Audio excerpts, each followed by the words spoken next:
E já são imagens do Autódromo do Estoril, onde começou o Rally de Portugal e onde também se deram lugar às verificações técnicas. Fernando, um bom lote de pilotos nesta edição do Rally de Portugal. Exato, um bom lote, porque para além das equipas que têm participado nas principais provas do Mundial, que tiveram presentes quer na Suécia, quer em Monte Carlo, registava-se as presenças sempre agradáveis da FOR, ainda que, como se sabe, a greve que afetou a marca tivesse impedido que a equipa oficial estivesse presente em termos de carros. Estamos a ver agora, por exemplo, o de Stig Blomqvist, mas pelo menos a FOR, como em anos atrás a Lancia já tinha conseguido, a Fiat tinha conseguido fazer, recorreu a preparadores privados para ter os seus 3 pilotos oficiais no Rally Portugal. Temos também ainda a presença sempre interessante da Citroën e a da Volkswagen, com um Golf GTI, digamos, remoçado no seu interesse. Aí está a fase em que os pilotos aqueciam já os pneus, tendo em vista a primeira prova de classificação. Uma primeira prova onde a escolha de pneus foi diferente. A Lancia preferiu, por exemplo, os Racing de terra, porque a Michelin dispõe deste pneu que é excelente. A Anno Migla, por exemplo, fez uma escolha que para mim é perfeitamente inacreditável. Façam uma primeira classificativa ao meter pneus de terra para uma prova que tinha muito de asfalto, enquanto, por exemplo, os pilotos do Jolly Club e o Erwin Weber da Volkswagen, portanto, todos os pilotos montados com Pirelli, optaram pelos slick cortados à mão, que vimos, aliás, há bocadinho. E aqui está o momento. Aí está o momento em que começaram os problemas para o Marco Allen. Aliás, este é o momento a seguir, porque ele praticamente parte a transmissão depois daquele salto que nós tínhamos visto, portanto, quando os pilotos voltam à reta da meta, e quando ele tentou reduzir, efetivamente não tinha lá nada, e a solução foi fazer um meio tete para evitar... Uma explicação para esta ajuda do Jorge Recalde? Bem, a ajuda para mim do Jorge Recalde foi sobretudo o safar-se. Exato. Foi para ele conseguir passar da obstrução, que aliás era o grande problema desta superclassificativa de Estoril, era realmente o troço ser bastante estreito, ter zonas em que era difícil a ultrapassagem, e viu-se perfeitamente, quando o Marco Allen ficou ali, era impossível outro carro ultrapassá-lo. Ele vai explicar exatamente o que acontece. Isso mesmo, e já agora vamos ouvir as explicações que na altura Nini Russo entendeu dar à comunicação social sobre o problema acontecido com o carro de Marco Allen. Suponemos que foi o diferencial anterior à caixa, agora vamos a trocar tudo, diferencial, caixa, transmissão e tudo. Ele ficou sem transmissão, o carro ficou parado no meio da prova, entretanto vamos a mudar tudo o que é, digamos, que está ligado à transmissão do carro. Uma avaria de todo inesperada?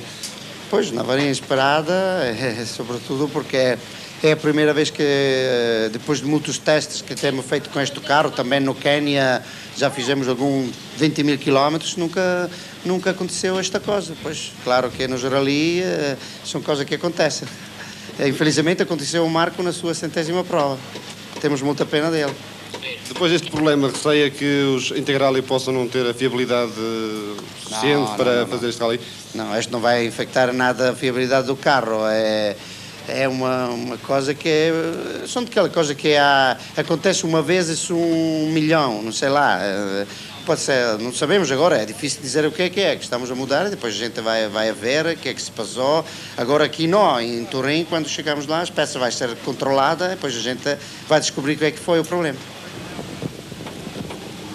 E aí estão os dois protagonistas, o Mikael Eriksson, que está à esquerda, viria a ter um problema, enfim, não igual, mas semelhante, depois na segunda etapa. O Alan aqui explica... I really, won't win in that stage, and everybody, well, I wait, in good result in that stage, and now I lost about 20 minutes but okay, still long way. A dizer que esperava fazer aqui um bom resultado, mas ficou surpreendido com este problema e que iria sair com cerca de 12 minutos de atraso em relação aos principais favoritos, entre os quais o Máximo Biasion, que aqui vemos na pesagem. Máximo Biasion, que acabou por vencer logo na primeira classificativa com o mesmo tempo do seu colega Eriksson. Exato, mas era só de pouca dura aquilo. Realmente o Autódromo do Estoril é uma prova, como já referi, apenas de espetáculo. Basta ver o que é que o Stig Blomqvist está ali a fazer. É uma prova que realmente é boa em termos de televisão, mas que, como se verificou, pode ter problemas graves em termos de ordenação, porque pode fazer um piloto perder um rally, como foi o caso do Marco Allen, e mais uma vez se lamenta que tenha acontecido, porque eu estou convencido que enquanto o César Fiori não tivesse tomado qualquer decisão de ordem tática, ter-se assistido a um duelo espetacular neste Rally de Portugal. Aliás, é bem notória aqui digamos, a determinação com que o Marco Allen partiu para um Rally em que ele é quase o rei. Por aqui já se podia ver, Pedro Castelo, a superioridade dos Lancia em relação aos Mazda. Mas o carro antigo já era superior a este Mazda, o carro moderno, que é mais rápido e mais estável que o carro antigo, teria que ser naturalmente também mais rápido. E realmente a diferença é muito grande. A diferença é muito grande. É sobretudo um fator que é extremamente importante de levar em linha de conta, é que o Integral é o primeiro grupo A feito a pensar na competição, enquanto que todas as outras marcas, inclusivamente a Lancia, também tinha esse problema até este momento. Tinha carros que partiam da série para depois serem transformados em carros desportivos. O Integral é o primeiro carro que, depois de toda a experiência adquirida com o 4WD, já foi criado a pensar foi criado a pensar, quer dizer, portanto, as 5.000 unidades já têm soluções nitidamente a pensar na competição. Aliás, basta ver o pormenor o carro, ver as abas laterais que permitem, por exemplo, meter pneus mais largos, que é, sem dúvida nenhuma, o grande segredo, por exemplo, do comportamento dos carros italianos no asfalto, e que conseguiram bater, talvez para surpresa de muita gente, o Sierra Cosworth, que era até agora considerado um pouco, com a semelhança do BMW M3, o rei do asfalto, mas o Integral neste momento estará já bastante superior ao Sierra Cosworth, e eu penso que no Rally na Volta à Córcega, quando o carro já tiver os travões grandes montados, porque neste momento os travões eram perfeitamente idênticos à versão antiga e, portanto, a pôr alguns problemas aos pilotos, sobretudo nas classificativas mais longas, como por exemplo a Freita ou o Troça Lausanne, mas quando os carros tiverem já os travões de maiores dimensões, eu estou convencido que, por exemplo, na Volta à Córcega, a superioridade da Lancia vai ser absoluta, e apesar da Toyota surgir como o grande adversário ou outsider deste Mundial, parece-me que estará em sérias dificuldades, porque tal como o 4WD, o Celica Ford é também um carro praticamente retirado da série para fins desportivos e não um carro adaptado à competição. E já estamos a ver a atuação dos pilotos portugueses, de alguns, como é evidente, nesta super classificativa do autódromo, onde Pedro Castelo, Joaquim Santos conseguiu sair para a estrada na frente entre os pilotos portugueses. Não surpreende porque, como o Fernando dizia há pouco, a propósito da escolha de pneus do ano Mícola, esta super especial do autódromo tinha bastante asfalto, e aí o Joaquim Santos, que estamos a ver de resto na imagem, tinha superioridade com o seu carro, como realmente o Carlos Bica ainda não consegue guiar o Lancia Delta 4WD dele, realmente aproveitando completamente o automóvel, ou talvez que este não tenha um grau de preparação que lhe permita, numa super especial com muito asfalto, ser mais rápido. E estamos já, então, na primeira prova de classificação. Penso que há imagens espetaculares da saída de Monte Junto, que tanto eu como o Fernando não vimos, não é? Estamos a vê-los pela primeira vez. Exato, eu estou com bastante curiosidade, estou, se calhar como a grande maioria dos espectadores aí em casa, neste momento a ver pela primeira vez estas imagens. Eu, aliás, segui bastantes imagens do trabalho que a RTP, devo desde já felicitar toda a equipa, como aliás já tive a ocasião de fazer no volante, o excelente trabalho que a RTP fez da cobertura do Rally Portugal, mas curiosamente falhei um dos pontos mais espetaculares, que foi sobretudo a sequência dos acidentes do Troço de Monte Junto. Essa sequência de acidentes já vamos ter a oportunidade de a ver. Aqui está Carlos Sainz, um piloto que volta a não ter sorte no Rally de Portugal. E do qual se esperava que pudesse chegar à Póvoa de Varzim realmente cara à frente, mas não, ele ficou bastante antes de chegar à Póvoa, e foi pena porque poderia ter animado, especialmente a segunda etapa, que tinha nas três primeiras as FAFs, provas de muito bom piso, e onde ele poderia ter proporcionado realmente bastante espetáculo. Eu, aliás, pessoalmente estou a crer que neste momento, de longe, o piloto mais rápido dos fora Sierra Cosworth é o Didier Auriol. Tanto no asfalto como na terra, ele fez tempos muito aproximados do ciclo Lonqueviste, e eu estou convencido que, se tivermos a ocasião de voltarmos a encontrar e pudermos estabelecer um paralelo entre os dois pilotos, e é bom saber que a experiência do Sigmund Vista-Terra é incomparavelmente superior à do Oriol. Eu estou convencido que o Didier Oriol é, sem dúvida, e se tiver possibilidades de o concretizar, uma das grandes esperanças dos pilotos latinos que, ao que parece, vão dominar largamente a cena do Mundial de Rallys nos anos que se aproximam, uma vez que todos os nórdicos não estão a encontrar aquela que seria a desejada renovação dos valores tradicionais daqueles série de finlandeses voadores. Hoje em dia os novos andam a voar muito mais baixinho e, portanto, não se está a encontrar a renovação que se poderia esperar. E temos Carlos Bica, ele aqui em Monte Junto foi o terceiro português e vai começar, na realidade, a sequência... Parece um stand de automóveis. A sequência de acidentes na tal curva do Monte Junto. Penso que este seja o Vitório Câneva, que o ano passado tinha ficado no Estoril, este ano já conseguiu fazer troço e meio no Rally Portugal. É um piloto que, infelizmente para ele, parece ter os seus dias contados em termos de hipóteses, porque ele nas últimas provas tem sempre desistido por despiste e, portanto, enfim, os diretores de equipas começam-se a cansar desta série de acidentes que já não é por acaso que acontece. Tínhamos visto ali o carro do Gustavo Trellas, este é o Pedro Sena. Pedro Sena que sai de frente depois com o Peugeot. Pedro Sena tem ali um momento em que se vê perfeitamente que a traseira está com tendência de se passar e quando as rodas da frente, que são as rodas motoras do carro, agarram no asfalto, ele está numa situação em que já não tem hipótese de emendar o comportamento do carro e as rodas agarram com força e sai disparado para a barreira, digamos. Não foi, aliás, o único caso, porque penso que também vamos ver o mesmo com o Jorge Cunha.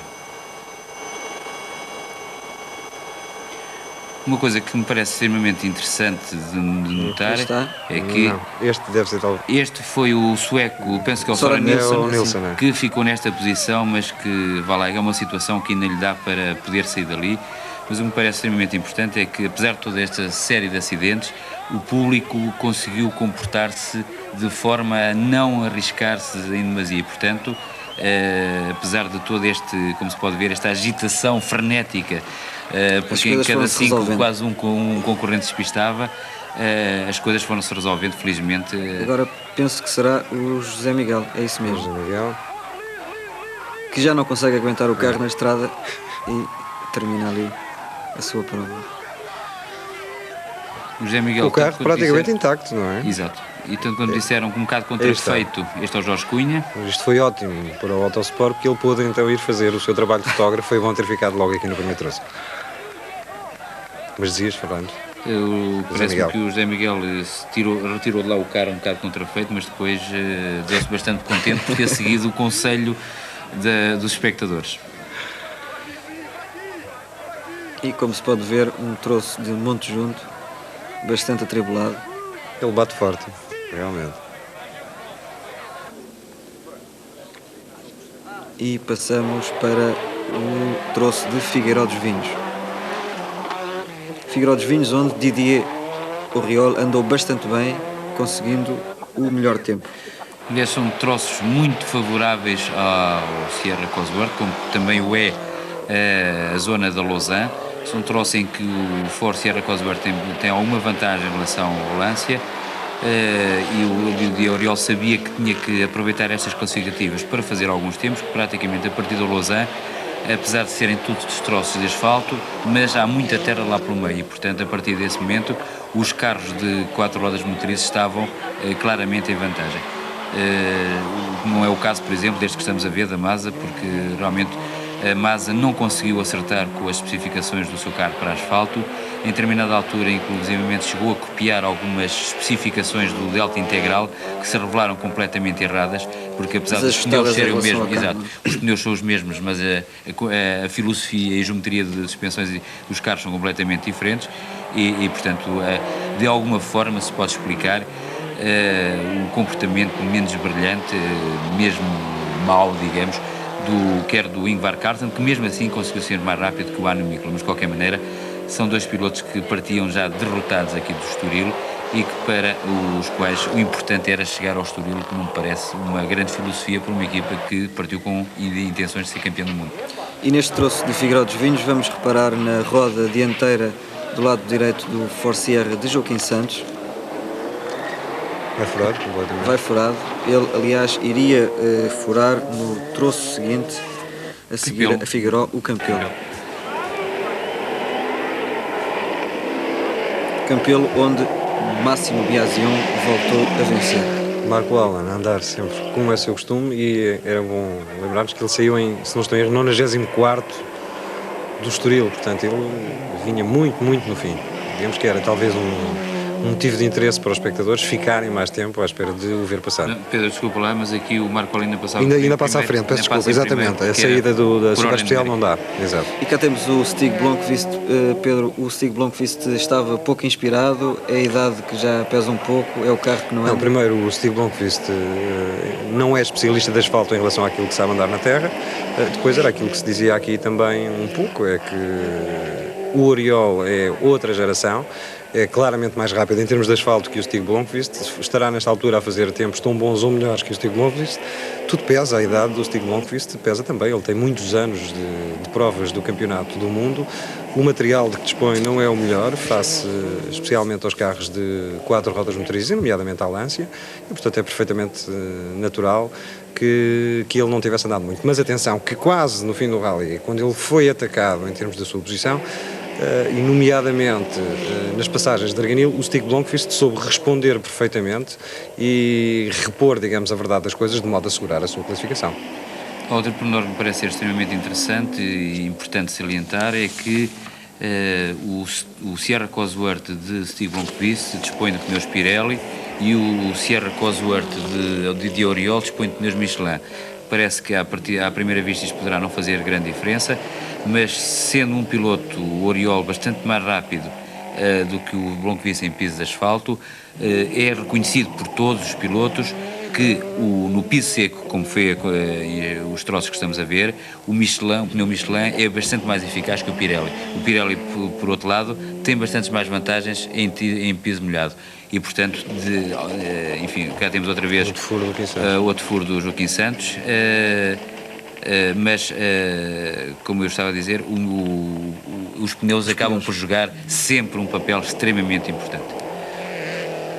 Aqui, Inverno Amaral no Campelo, um piloto que soube sempre levar a bom porto a sua prova com bastante calma, não cometendo erros e não dando hipóteses de recuperação a Carlos Bica. Ele é um piloto extremamente frio, extremamente regular, é realmente um verdadeiro metrónomo a conduzir, e embora o seu carro, por força dos novos regulamentos, esteja, enfim, menos competitivo que o carro semelhante do ano passado, o Inverno Amaral é campeão nacional, é o nosso campeão nacional de rallies, e é um piloto extremamente difícil de bater. Mas aqui ainda estávamos mesmo assim numa fase em que estava uma luta bastante aberta. Não havia, era tudo jogado ao segundo, a parte do atraso do Joaquim Santos devido aos 2 furos, mas ainda estava tudo a jogar-se ao seguro. O próprio Bento Amaral ainda estava também na guerra para o melhor português.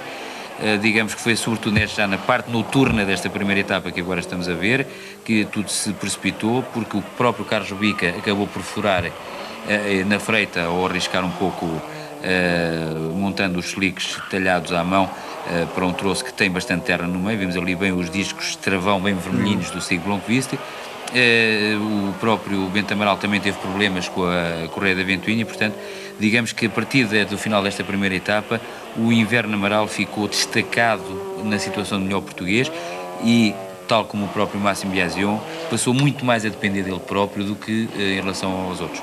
E por estarmos a ver imagens noturnas, penso que há, de ano para ano, uma tendência a acabar com as passagens de noite no Rally de Portugal. Sim, por todos os motivos. Penso eu que é bom para toda a gente, é bom para o público, é bom para os patrocinadores, é bom para os organizadores, é bom para os pilotos. Penso que a tendência é cada vez mais fazer as provas de dias do que fazer as provas de noite. Enfim, isso foi uma filosofia que aconteceu há uns anos, mas e tinha basicamente a ver com o facto das médias em termos de ligações autorizadas a partir das 8 da noite, às 8 da noite, às 8 da manhã, são mais elevadas, de 60 km por hora, e portanto a filosofia das provas era também outra do que propriamente agora. Portanto, agora o que realmente interessa é aumentar a segurança, e não há segurança possível de comparar de dia e de noite, como é óbvio. E já são imagens, penso eu, que da segunda etapa, da passagem pelos troços de Faf. se não me engano, Faf Montin, onde Mikael Eriksson passa já com problemas. Exato. Aliás, eu penso que estes problemas do Eriksson, tive a ocasião de referir, não são por acaso. Há muita coincidência no meio disto tudo, de cada prova que ele faz partir uma transmissão, e eu estou particularmente convencido de que não há mecânica, sobretudo estas mais sofisticadas, que resista muito à forma de guiar do Eriksson, e portanto não é muito, digamos, a fraqueza do material ou do carro, mas sobretudo uma forma de conduzir que exige demasiado, quer à parte da caixa, quer à parte dos diferenciais, e que depois acaba por se fazer sentir em problemas deste género.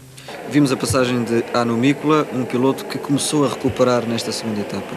Ele deu especialmente um ar da sua graça nas duas últimas especiais desta segunda etapa. Aí acreditou-se talvez que na terceira etapa, como é óbvio, nunca se chegaria ao líder da prova, ao comandante da prova, mas poderia talvez atacar os dois homens do Jolly Club, mas não.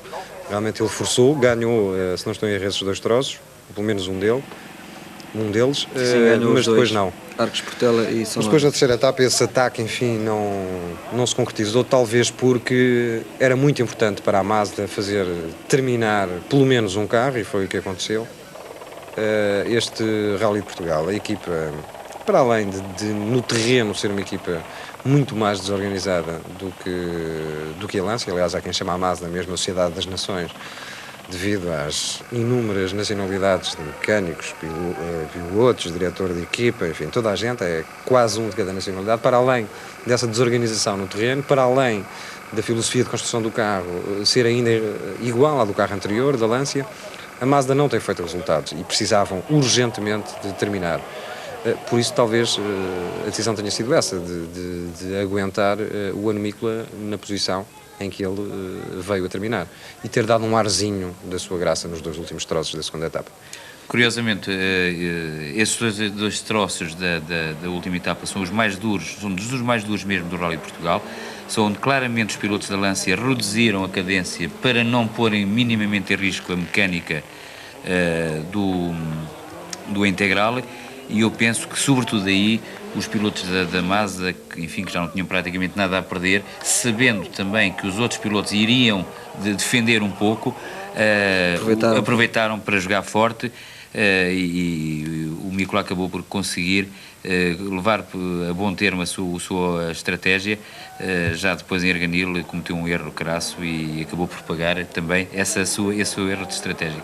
Estas são imagens da passagem pelo troço de Faf Lameirinha, onde Marco Allen conseguiu o melhor tempo, troços de Faf, onde o bom piso voltou a existir, aliás, como já vem sendo habitual. É uma situação quase indestrutível este piso de Faf, e parece uma coisa extremamente importante que felizmente já hoje se vai verificando por esse país fora. É o grande apoio que o César Torres tem das autarquias locais e sobretudo a Câmara de Faf é verdadeiramente espetacular e quase inexcedível no acompanhamento que dá ao Rally Portugal, quer em termos de segurança pela própria segurança própria que monta para as provas de classificação, como ainda por todo o trabalho de propaganda, cartazes, dépliants, como é que se chega aos troços. Mas que a FAF, que para mim lidera este processo, não está sozinha. Penso que, por exemplo, o Cabeceiras de Baixo também teve bastante trabalho no arranjo da estrada por onde passa o Rally.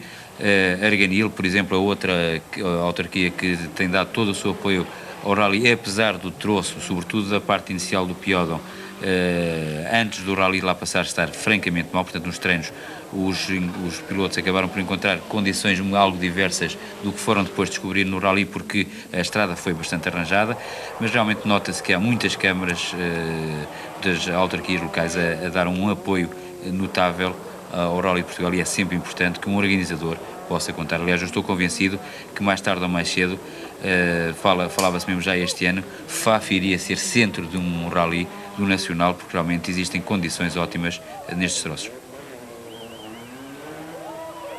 Se não me engano, será o Rally do Futebol Clube do Porto. Penso que sim, penso que pelo menos foi falado que seria o Rally do Futebol Clube do Porto que iria aproveitar todas as potencialidades que realmente a região de Faf dá para a organização do Rally do Nacional.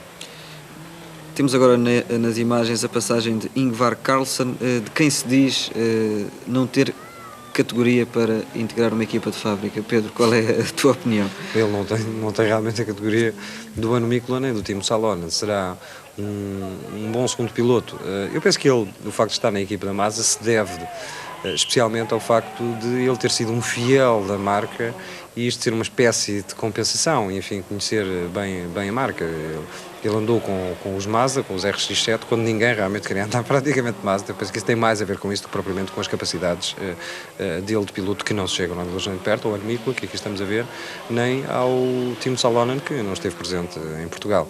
Nesse aspecto, tanto a Lancia como a Toyota, enfim, dispõem de pilotos globalmente mais valiosos do que o Ingvar Carlsson.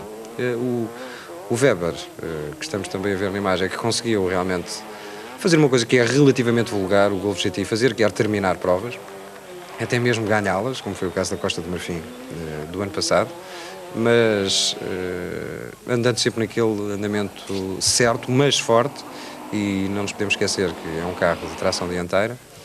Para terminar, aqui sim é que, não nesta imagem, mas aqui sim é que o Marco Allen estaria a sair em 22º, se não estou em erro, foi quando ele saiu da Pova. Isso é que era o tal aliciante extra para os espectadores.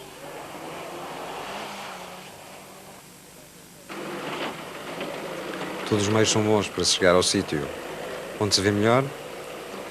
E normalmente a região de Faf, para quem tem um veículo todo terreno, seja ele Jeep, seja moto, é realmente espetacular, porque é praticamente a única forma mesmo de passar de troço para troço, já que não é muito fácil chegar, ou pelo menos mover-se, é fácil chegar aos troços, mas depois passar de um para o outro é praticamente impossível. E agora uma sequência da passagem de alguns pilotos portugueses, Inverno Amaral, que conseguiu aqui em Faf Lameirinha o melhor tempo, já controlava a sua prova. E sobretudo eu penso que o Inverno fez um bocado da tática do Massim Biasion. Eu não sei se eles falaram os dois ou não, mas sim se entenderam, mas o que é verdade é que me deu a sensação que o Inverno Amaral, sempre que era de bom piso, ele atacava. Ou então, sobretudo quando se chegou à região de Viseu, ele controlava os tempos do Carlos Bica, conforme a diferença que o Carlos Bica lhe ganhava no troço anterior, ele depois ia recuperá-la no troço seguinte para manter as coisas mais ou menos estáveis, já que se sabe que o Carlos Bica ganha, digamos, uma nova alma, apesar do piloto Duriforte dizer, e com razão, que toda a gente hoje em dia conhece Arganil como ele, mas há uma questão de uma nova alma que se ganha quando se chega à região de Arganil e, portanto, o Inverno procurou não ter surpresas, ia por acaso sendo uma e bastante desagradável para ele, mas de qualquer maneira procurou não ter surpresas desagradáveis na região de Arganil, chegando lá com uma certa vantagem. De qualquer forma, eu pensei que, sinceramente, depois do Carlos Bica dizer a toda a gente, a todos os órgãos de comunicação social, que iria andar a fundo, penso que ele iria andar muito mais na terra do que andou. Não se pode comparar as potencialidades de um Lancia Delta de 4 rodas motrizes com o Renault 11 Turbo, e portanto eu estava convencido que o Carlos Bica iria nesta rally marcar uma certa diferença. Quando isso não veio a acontecer, vamos ver se nas provas nacional mais curtas, apesar também do Carlos Bica não ser propriamente um piloto sprinter, ele normalmente é um piloto que costuma aquecer à medida que as classificativas se vão sucedendo e, portanto, para ele as classificativas e um rally curto não é o ideal para a sua, enfim, para a sua forma de conduzir. E já estamos na classificativa de Braga, onde choveram, apesar do pó, as críticas pelo facto do que estamos a ver, de que passado o primeiro veículo já não se via nada. Eu não gostava de ser nem piloto de segundo carro, nem gostava de ser espectador pagante, porque realmente foi um mau serviço, digamos, que se prestou à causa do desporto automóvel. A pista é extremamente bela, os pilotos são os primeiros a elogiá-la como a melhor traçado de super classificativas de provas do Campeonato do Mundo, é extremamente espetacular, simplesmente é bom que tanto a televisão possa transmitir as imagens como os espectadores que lá vão possam ver o que está a passar à frente dos olhos. Por outro lado, esta classificativa tem um grande problema, que é enfim, para já é um espetáculo pago, as pessoas estão um bocado longe dos carros e normalmente quem vai para Faf, depois quer ir a São Lourenço ou a Arcos, não tem tempo de ir a Braga.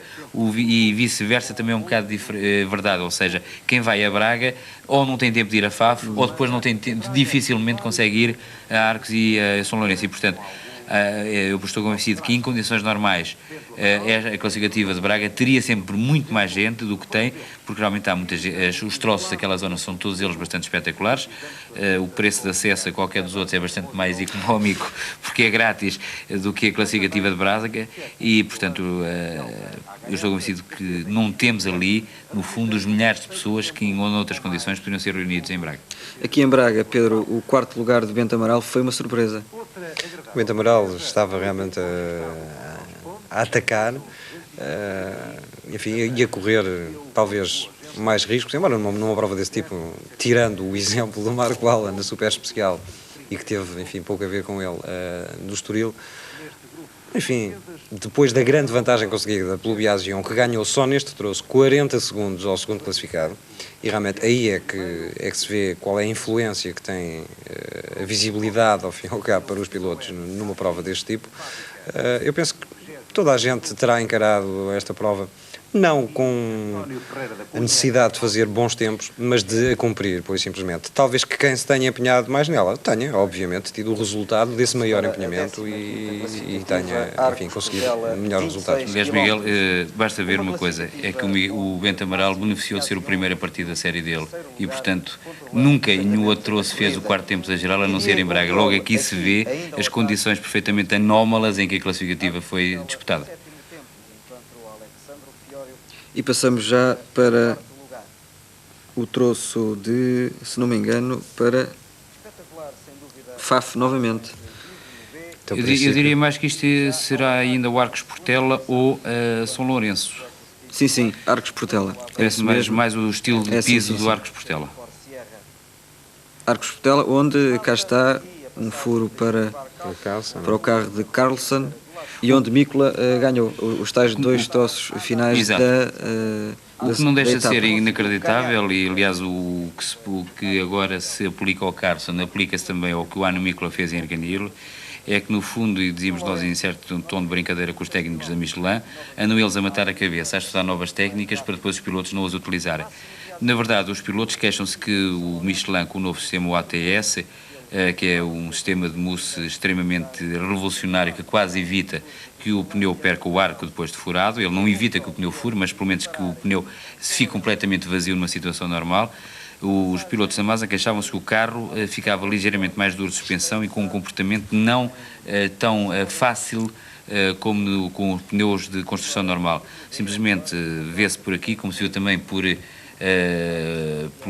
pela situação de Arganil, sobretudo num momento em que o Ano Mícola não tinha nada a ganhar nem a perder, porque ele estava longe dos primeiros, que mais vale perder uns segundos pela suspensão estar um bocadinho mais rija do que propriamente perder 3 minutos para ter de parar e mudar uma roda. Portanto, há riscos que me parecem que poderiam ser perfeitamente evitados se seguisse os conselhos dos técnicos.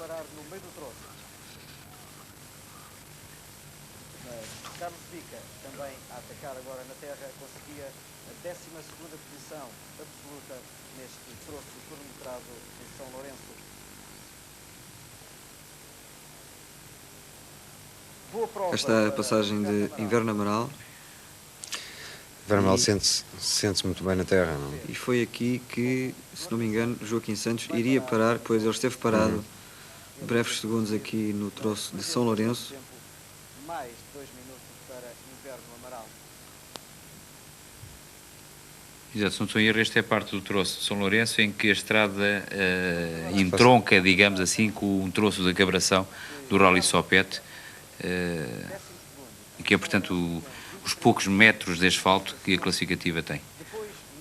Quem andou muito bem neste rally foi Jorge Ortigão. Ele que é realmente um piloto mais de resistência do que propriamente também um piloto pistar. Ele andou muito bem e ainda por cima, depois da desistência do António Coutinho, aqui não, ele ainda não tinha desistido, estamos na segunda etapa, mas depois logo no início da terceira, aliás foi praticamente no fim da segunda etapa que o carro ficou arrumado, o carro do Coutinho, mas ainda por cima, sendo o único piloto da Toyota, ele andou muitíssimo bem durante todo o rally. Outra prova notável foi a de Tomás Melo Breiner, enfim, uma família com tradições no desporto automóvel nacional. Enfim, aqui aparecia que a partida estava nitidamente ganha a favor da Lancia e o resultado era o que se costuma chamar no futebol uma cabazada. Isto são imagens tiradas à entrada do troço de Arcos. Os pilotos tinham saído de Braga e as assistências estavam ali à espera. Isto é um dos principais mecânicos do Jolly Club. A incrível aterragem de um helicóptero de apoio indicou que o trabalho ia começar. Aqui uma aterragem algo ousada do helicóptero que dava assistência à Lancia em cima de uma pedra. O ano passado houve um acidente com um helicóptero na régua, um helicóptero que a Lancia estava a utilizar e que ao aterrar, enfim, calculou mal, e então nós até contávamos isto uns para os outros em estilo de piada, e que o rotor traseiro bateu numa caminhonete. Então nós contávamos como piada era quando ele tivesse que fazer a participação ao dono da caminhonete. Que tinha tido um acidente com um helicóptero que realmente, com certeza, que os senhores da companhia de seguro deveriam achar bastante estranho, mas realmente o helicóptero tem imensas possibilidades e é justamente devido à sua versatilidade que ele é utilizado para levar gente de um lado para o outro. Desculpa. E já que estamos a falar de helicóptero e estamos a ver estas imagens das assistências, a Lancia é uma equipa perfeitamente organizada. É super organizado. Não há dúvida. Em termos de Mundial de Rallys, apenas a Peugeot até hoje conseguiu acompanhar a organização, a super organização da equipa da Lancia. E já agora, só um momento, Fernando, Didier Auriol dizia-nos aqui à entrada de Arcos que estava bastante contente com o seu carro, que ele era um carro perfeitamente sólido, só para dizer que no troço seguinte o Sierra encostou com o diferencial partido e realmente nestes carros, quando o diferencial parte, não há nada a fazer porque não há mais nenhum a puxar pelas rodas. Mas estávamos a falar da organização da Lancia e são organizações perfeitamente notáveis. Todo e o mais pequeno pormenor é devidamente acautelado, nada acontece por acaso e só assim se explica realmente todos os resultados que quer a Lancia, quer a própria Peugeot, porque no fundo os resultados das duas marcas estão dependentes disso, têm conseguido no historial do Mundial, porque são equipas, para além em termos humanos, extremamente importantes, meios e recursos, todos esses meios e recursos estão devidamente organizados. Cada mecânico sabe perfeitamente o que é que tem que fazer. Há equipas de mecânicos só para determinados carros e, portanto, está tudo perfeitamente organizado, não há confusão em qualquer assistência da equipa da Lancia.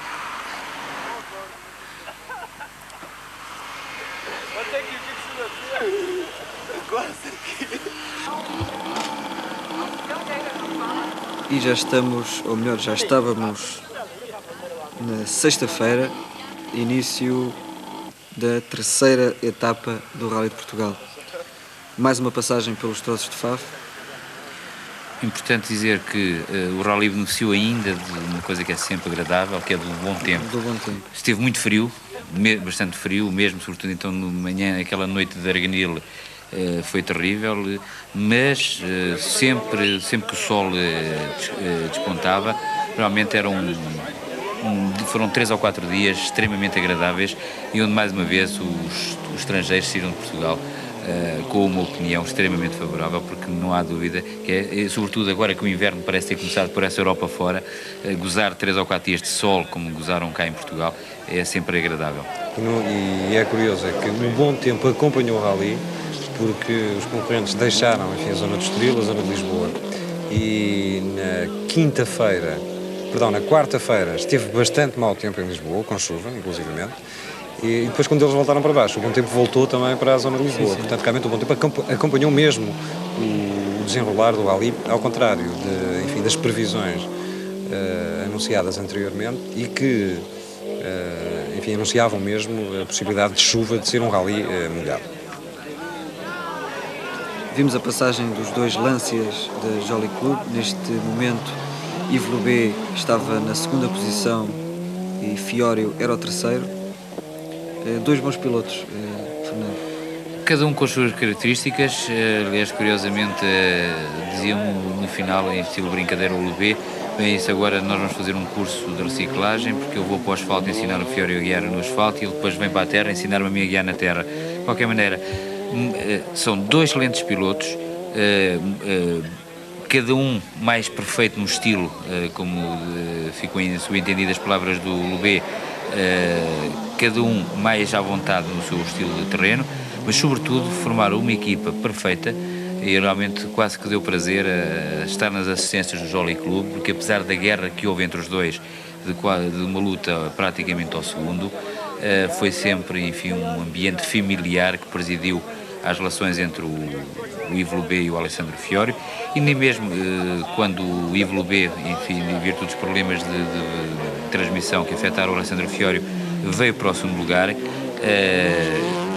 eu estava convencido que realmente o Lubê iria baixar os braços e passar o Fiório, porque ele tem consciência perfeita e profissional também de que para a equipa era extremamente importante que o Alessandro Fiório passasse para o comando do Mundial de Pilotos e, portanto, o próprio Lubê não tem problemas, que ele é piloto em part-time, ou seja, do Jolly, ou seja, da equipa oficial, tem, digamos, a sua atividade garantida e, portanto, fez também um certo prazer ao pai Fiório, que não deixa destas coisas não são sempre levadas em conta mais tarde. Mas nunca houve então nenhuma tática pré-estabelecida em termos de responsáveis da equipa no que diz respeito ao andamento dos dois pilotos? Não, inclusivamente eu tive a ocasião de estar na assistência onde eles mudaram a caixa antes do troço da Amoreira e depois no final desse mesmo troço antes do Val da Ursa, e ficou bem claro que a única recomendação que lhes foi dada a qualquer dos dois foi: não cometam nenhuma asneira. Isto é uma forma indireta de portem-se bem. Para o Yves Lubê, logicamente, acaba sempre por constituir uma certa carga psicológica lutar contra um nome chamado Fiório, seja ele Alessandro ou seja ele César, mas sobretudo, neste caso, o Lubê, logicamente, se fosse outro piloto, era capaz de ter complicado mais a vida e de ter arriscado mais. Por outro lado, Alessandro, segundo disse o Luigi Pirolo, terá feito uma condução no troço da Amoreira perfeitamente de loucura, cortou por tudo que era sítio e conseguiu realmente voltar ao segundo lugar, também muito por mérito próprio. Portanto, não houve, digamos, diretamente instruções na equipa Jolly Club para dizer: Lubê passa para terceiro, Fiório vai para segundo. Vimos, Pedro, ali a passagem do Marco Allen e pergunta-se como é que um piloto destes não conseguiu ainda ser campeão do mundo. Essa é uma pergunta que toda a gente faz. Se o Mickey Biasion não tivesse ganho de maneira imparável como ganhou este Rally de Portugal, talvez que, enfim, contra algumas expectativas, o Marco estivesse encarreirado para poder este ano, que não está previsto ser o ano dele, vir a ser campeão. Mas o que é facto é que ele perdeu nos 2 últimos anos talvez as 2 mais excelentes hipóteses de ser campeão do mundo, depois de muitos anos ao volante do grupo Fiat, e julgo que não será este ano, embora estejamos só nesta altura na terceira prova e faltam ainda muitas até ao fim do campeonato, mas desta maneira, agora com o Biasion apenas 6 pontos atrás dele, julgo que o Marco não vai ter se calhar sorte outra vez este ano, porque foi justamente um pouco disso que lhe faltou, especialmente há 2 anos. O ano passado eu penso que as culpas se lhe podem assacar um pouco quando ele desistiu ingloriamente no Rally de San Remo, que era a penúltima prova do campeonato, por uma saída de estrada, enfim, escusada. Ele em San Remo precisava apenas de pontuar, não precisava sequer de ganhar o Rally, e qualquer pontuação que fosse, mesmo terceira ou quarta geral, ter-lhe sido suficiente para ganhar o campeonato. Julgo que ele o ano passado se pode queixar talvez mais dele do que propriamente dos outros, mas em 86 não. E talvez, é uma pena. É um pouco a história do Stirling Moss em termos de Fórmula 1, que nunca foi campeão do mundo e foi realmente um excelente piloto, e se calhar é isso que vai acontecer ao Marco Allen.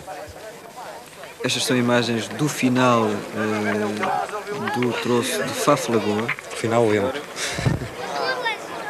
Aquela sequência junto do campo de futebol. Faf Lagoa, onde Marco Allen voltou a vencer. Aliás, ele triunfou nas 3 passagens pelas classificativas de Faf na manhã de sexta-feira.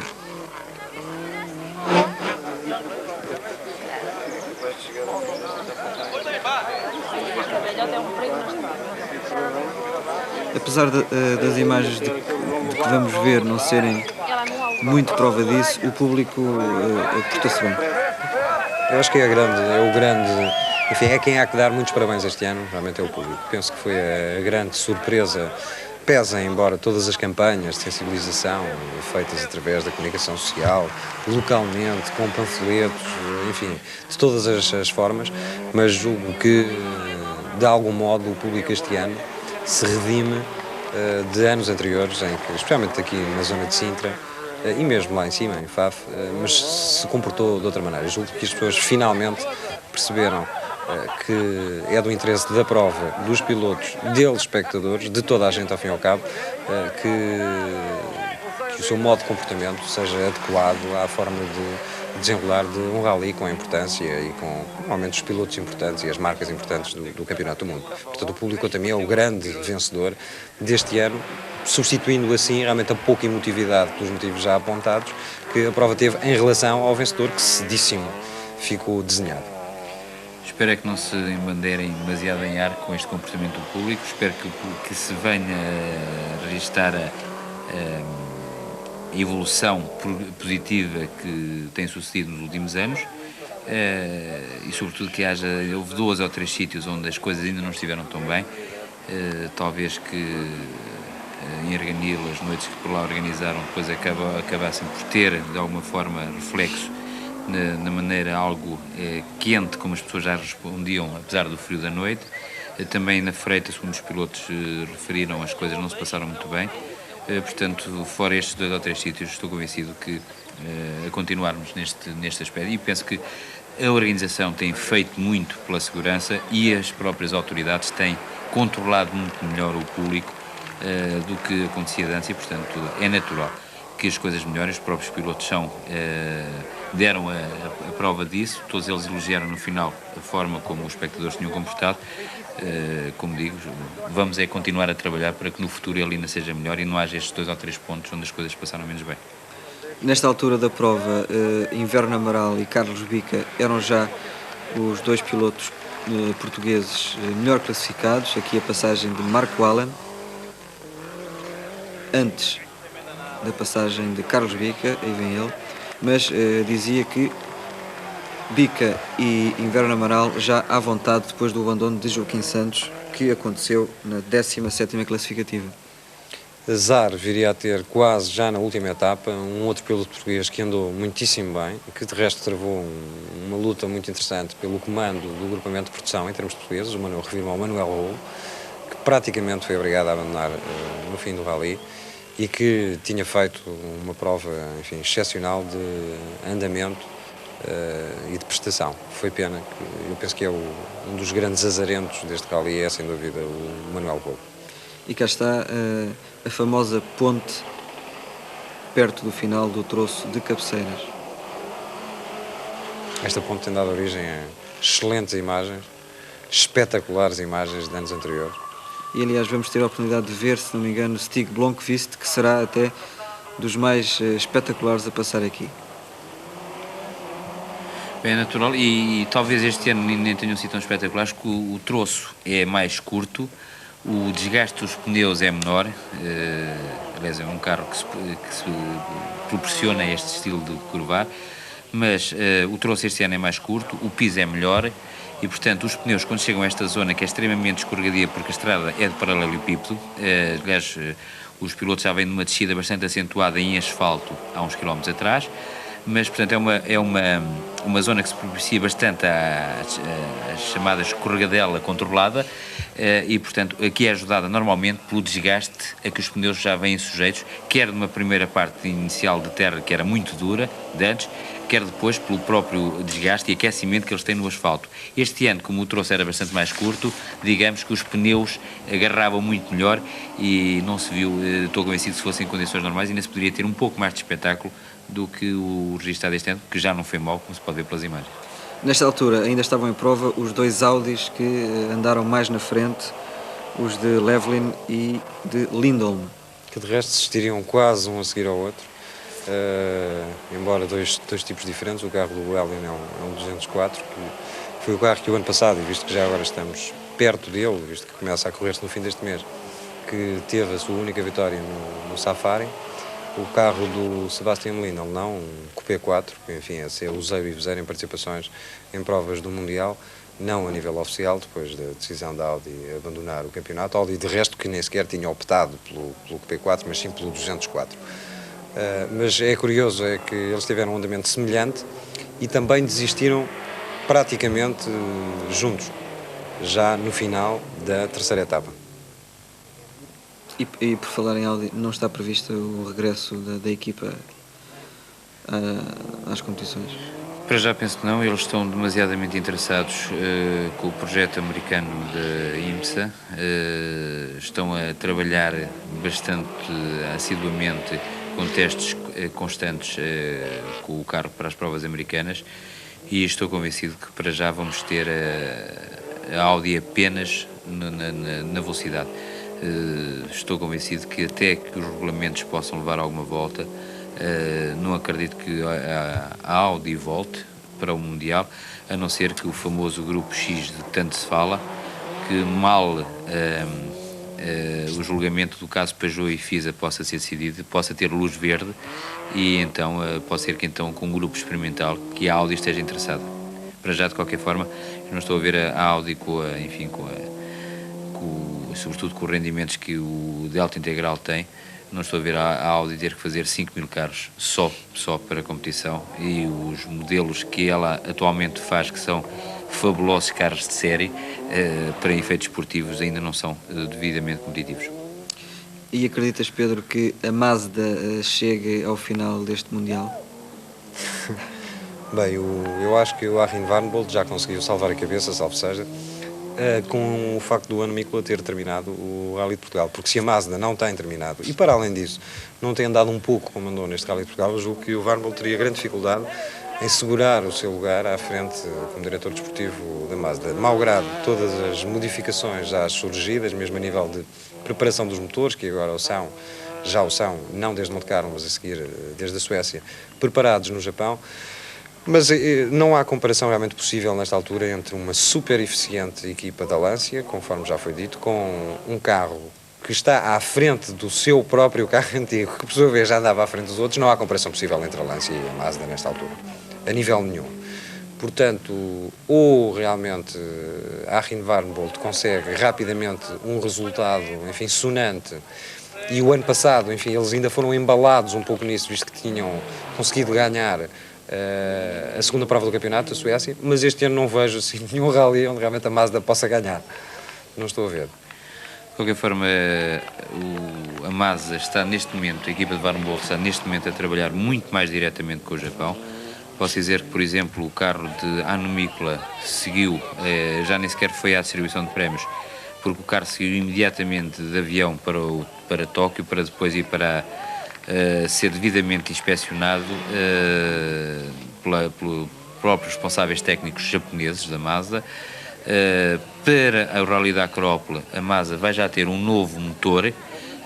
Enfim, não quero contrariar o Pedro, mas estes motores ainda são preparados na Bélgica e só a partir da Rally da Acrópole é que vão ser nitidamente preparados no Japão. O motor vai ganhar cerca de 30 cavalos, isto oficialmente, o que normalmente quer dizer sempre muito mais, porque eu estou convencido que hoje em dia toda a gente anda acima das potências que anuncia, e o próprio Lancia Integral, para mim, tem muito mais do que os 260, 265 cavalos anunciados oficialmente pela marca italiana.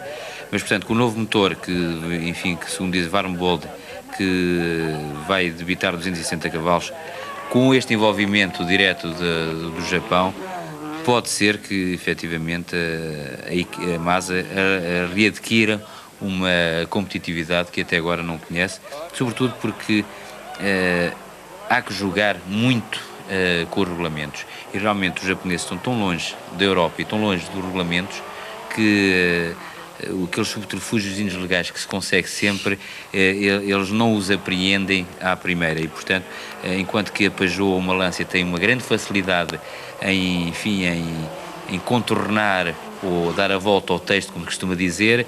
No Japão as coisas não são tão evidentes, até pela própria, enfim, mentalidade do próprio japonês, e penso que só agora, talvez, que este maior entendimento entre a equipa baseada em Bruxelas com os responsáveis nipónicos, estou convencido que poderá, efetivamente, haver uma maior competitividade por parte da equipa da Masa. Por exemplo, posso dizer que o Team Salonen vai fazer no final de abril 2 ralis completos da Acrópole, porque eles querem ver realmente onde é que o carro, exato, onde é que o carro vai ter problemas. E cá está, já estávamos no sábado, isto é, o último dia da prova, com a tal madrugada fria de Arganil. E tenho a impressão que vimos ali uma das coisas mais espetaculares que há em Portugal, que é pena que muitos dos portugueses não conheçam, mas para isso, se quiserem conhecer, eu recomendo vivamente que o façam. Têm que seguir, ou têm que ir pelo menos pelas estradas do Rally, porque é das aldeias mais bonitas que há em Portugal, que é o Piódon. É realmente um espetáculo, e vimos há bocadinho, lá ao longe, as luzes do Piódon, que é uma das, para mim, das aldeias mais lindas que há em todo o país. É pena realmente que praticamente a única coisa que sucede no Piódon por ano é o Rally de Portugal. Não, mas esta aldeia do Piódon faz parte também de uns cartazes que a EDP, de um próprio filme que a EDP passa na televisão, e é um local, enfim, protegido a nível quase de, não sei qual é o enquadramento legal, mas quase de monumento nacional, porque é realmente fantástica aquela aldeia. A própria iluminação da aldeia foi feita, nessa aldeia não há sequer projetores no ar, todas as iluminações são feitas em baixo. E já que estamos a falar no Piódon, se não me engano, foi no Piódon que Fiorio perdeu algum tempo para o seu companheiro Yves Loubet e se deu a momentânea troca de... Exato. Temos aqui 2 espectadores ilustres, que era o Conny Zemburgo e o engenheiro Cláudio Lombardi da Lancia, mas foi efetivamente na segunda ronda, digamos, pelos troços de Arganil, ou seja, o São João Piódon e Arganil, que o Alessandro Fiori teve problemas de embreagem. Ele, quando mudava de caixa, a embreagem tem aquele fenómeno de patinar um pouco, portanto, tornando extremamente difícil. Refira-se que esta é uma das partes que os pilotos bastante criticaram no Rally de Portugal. É uma parte de asfalto extremamente rápida, os carros vão equipados com pneus de terra. E perigosa. E extremamente perigosa, porque realmente para o lado esquerdo existe um buraco, como nós dizemos na gíria, dá tempo a escrever à família e ainda não se caiu lá em baixo. Portanto, enfim, é uma parte do troço que, por exemplo, não é feita na volta a Portugal e que poderia ser, em termos de segurança, poderia ser perfeitamente retirado. Mas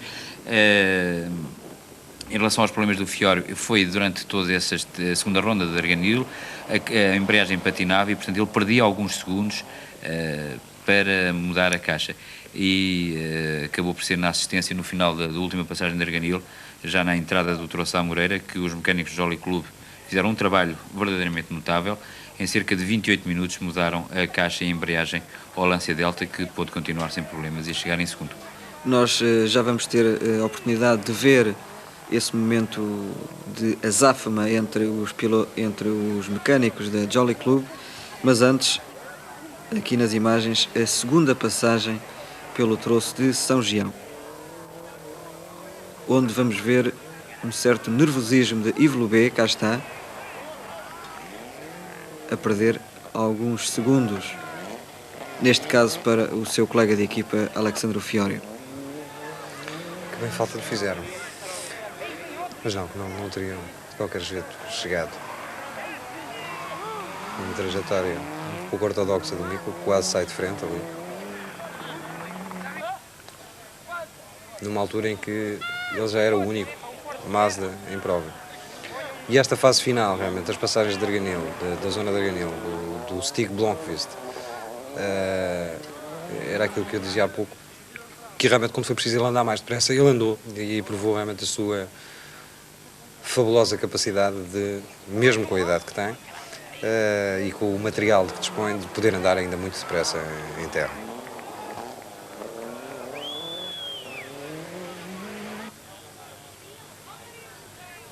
E a passagem do Jorge Recalder já calmamente na primeira posição do agrupamento de produção. Sim, mas ele teve que pedalar um pouco depois da menos boa fase inicial e do toque que levou a perder algum tempo. Teve que pedalar um pouco para depois chegar ao ao Gabin e passá-lo e assumir definitivamente o comando do agrupamento de produção, não deixando realmente, com esta vitória do Recalde Alância, rigorosamente nada para ninguém em termos daquilo que havia para ganhar no Rally.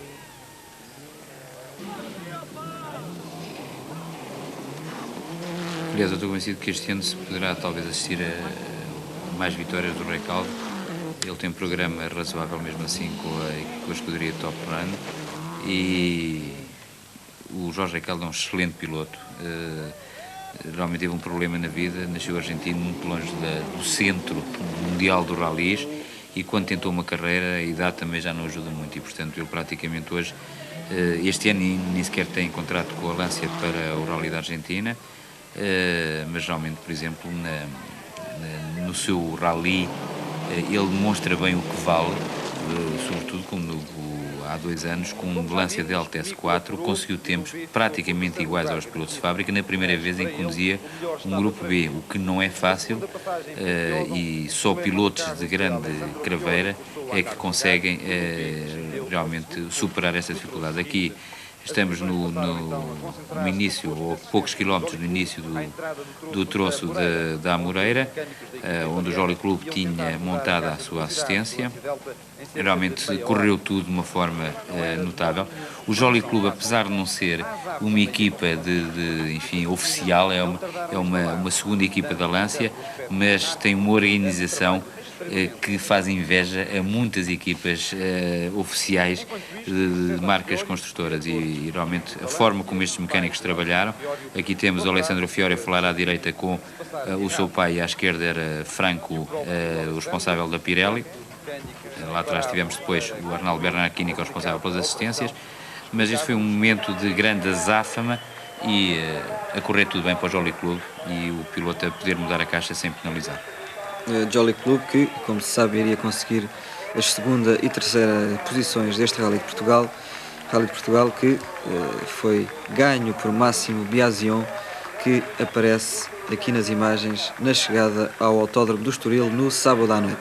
E tem noção que pela primeira vez nos últimos anos conseguiu uma unanimidade em relação ao vencedor, porque normalmente quando chega ao Estoril, apesar do público presente não ser muito, e este ano fazia um frio, como se pode ver pelas imagens lá atrás, normalmente é curioso que o público aplaude muito mais o segundo classificado do que o primeiro. O primeiro é sempre assobiado e o segundo é que é a grande ovação. Este ano eu penso que houve uma grande unanimidade, não houve aquilo que se chama nas touradas a divisão de opiniões e toda a gente apoiou a vitória realmente conseguida com todo o mérito do Máximo Biasion, que nem deu sequer pela falta do Tiziano Siviero ao seu lado, uma vez que o Carlo Cassina se comportou de uma forma verdadeiramente notável. Aliás, também não foi exigido um grande esforço, porque com o avanço que o Biasion teve, controlaram perfeitamente os acontecimentos, não aplicaram-se 2 ou 3 classificativas, mas o andamento não foi daqueles de cortar o fôlego e, portanto, o Carlo Cassina pôde-se adaptar progressivamente às notas e à forma de andar do Máximo Biasion. Aqui, como estava previsto, toda a equipa Jolly Club subiu para o carro do Fiori para festejar o segundo e terceiro lugar. Enfim, vê-se perfeitamente bem aqui a comunhão de esforços que houve entre o Lubé e o Fiori. Grande ovação da noite para Máximo Biasion, mas também uma grande ovação, aliás, como vamos ter a oportunidade de assistir, para Marco Allen, apesar da sua 6ª posição. E uma grande assobiadela para o ano Nicolás. Mas o Marco Allen realmente tem um lugar muito especial, penso eu, no coração dos portugueses todos, depois das suas 5 vitórias já conseguidas no Rally, de inolvidáveis exibições que ele fez, e por isso é perfeitamente natural o Marco Allen, pelo muito querido dos espectadores portugueses. O Stig Blomqvist a rir-se, com um sorriso bastante aberto, que também não é muito vulgar nele. Foi pena realmente que o Marco Allen tivesse tido aquele problema logo no início do Rally, porque deveria ter sido, até haver oportunidade disso, ter sido uma luta muito interessante entre o Mika Biasion e o Marco Allen. Foi pena que isso não tivesse acontecido, talvez fique para o ano, vamos lá ver.